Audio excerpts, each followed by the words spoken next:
이번 시간에는 대들보동에 대해서 설명을 해보겠습니다. 2급 한자어에 포함이 됩니다. 분석을 해보면 나무모 동육동입니다. 나무가 동쪽에 있는데 대들보 설명이 뭔가 부족합니다. 사전을 잘 찾아보면, 옥편을 잘 찾아보면 동육동 또는 주인동이라는 훈과음이 기재되어 있습니다. 나무의 주인에 해당하는 것은 대들보이다. 설명이 되죠. 그러면 대들보는 뭐냐 설명을 해보면 기둥과 기둥 사이에 연결해 주는 겁니다.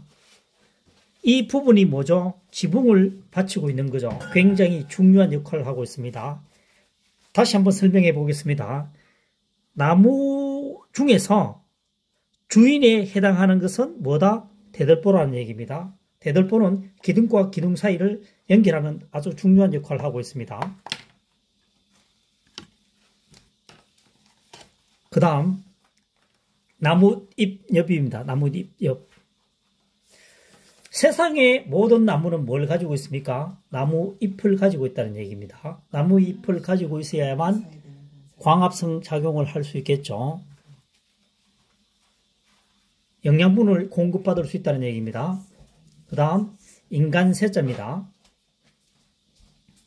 인간세자는 7급에 해당하는 한자어입니다. 이 글자를 생각보다 조금 복잡합니다. 이게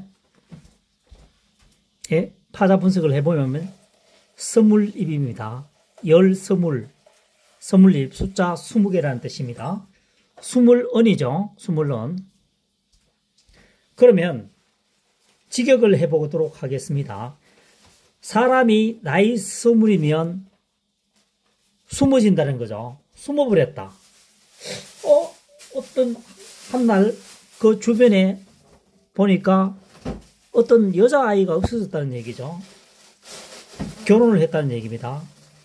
그래서 나이 20 이전에 숨어진 것은 결혼을 하여 한 세대를 구성했다 이런 얘기입니다. 그래서 여기서는 인간세라고 학습하기보다는 세대세, 나이 20 이하이면 숨어서 결혼을 했다는데 다 타지역을 가게 되니까 안 보이죠. 안 보이니까 숨은 것처럼 보이는 거고요.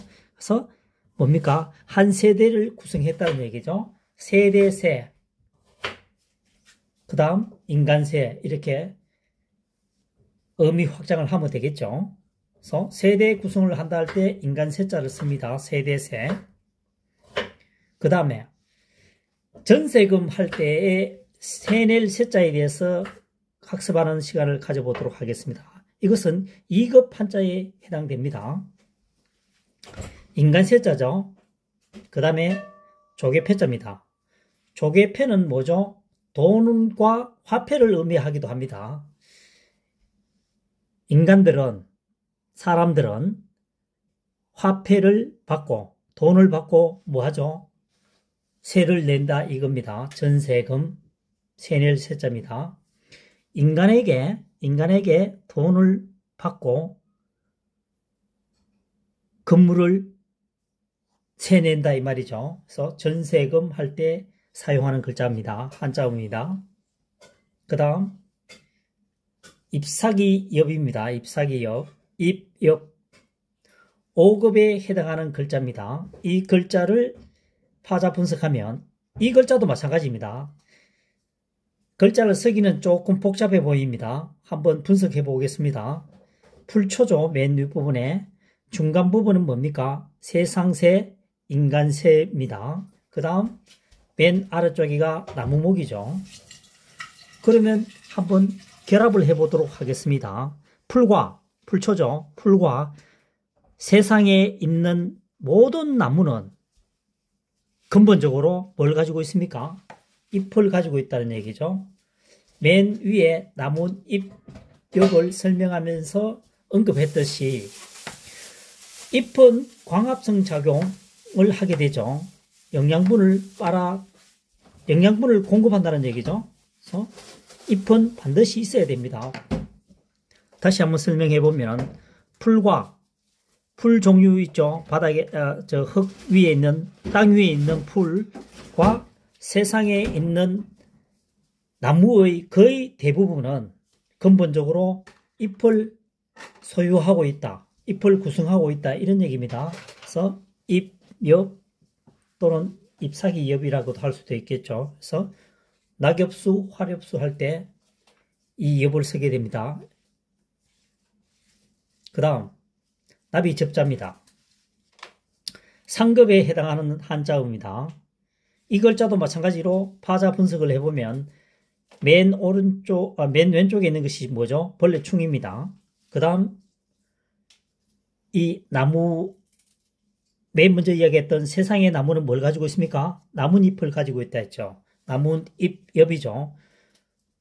벌레충과 나무잎 엽으로 구성되어 있습니다. 그러면 벌레 중에서 뭐죠? 나뭇잎으로 찾아가는 것은 뭐다는 얘기죠. 이 글자가 나비접이니까 나비다는 얘기죠. 벌레 중 나뭇잎을 찾아가는 나비도 있다는 얘기입니다. 이 글자가 나비접이 되겠습니다. 대표적인 사자성어로서는 호접지몽, 나비가 되어 날아다니는 꿈. 다시 말하면은 현실과 꿈의 구별이 잘 안 된다는 거죠. 못하고 있다는 얘기죠. 꿈꾸고 나니까 세월이 굉장히 많이 지나갔다. 다시 말해서 인생은 굉장히 짧다. 인생의 덧없음을 설명하고 있겠죠. 5%는 틀릴 수도 있습니다. 그 다음 동육동자입니다. 동육동자는 8급에 해당하는 한자입니다. 이 글자를 분석을 해보면 나무목을 발견할 수도 있고 없을 수도 있겠죠. 어쨌든 글자는 동육동을 설명하기 위해서 이 글자를 깨뜨려 본다. 다시 말해서 분리시킬 수 있는 능력을 배양해야 합니다. 보면은 나무목이 있고 나무목자를 빼버리게 되면은 해일자가 남죠. 해일자가 남습니다. 다시 말해서 동육동자는 나무목과 해일로 구성이 되어 있는 한자어라는 얘기죠. 그러면 풀이를 해보면 이런 아침에는 해가 나무에 걸려있는 방향은 어느 쪽이냐 이거죠. 당연히 동쪽이겠죠. 해가 걸려있는 쪽은 동쪽이다라고 설명하면은 뭔가 부족한 마음이 들 수도 있겠지만 어떻게 한다? 이런 아침에 해가 나무에 걸려있는 방향은 당연히 동쪽이겠죠. 해가 동쪽에서 뜨니까요. 그래서 이 글자는 동육동자가 되겠습니다.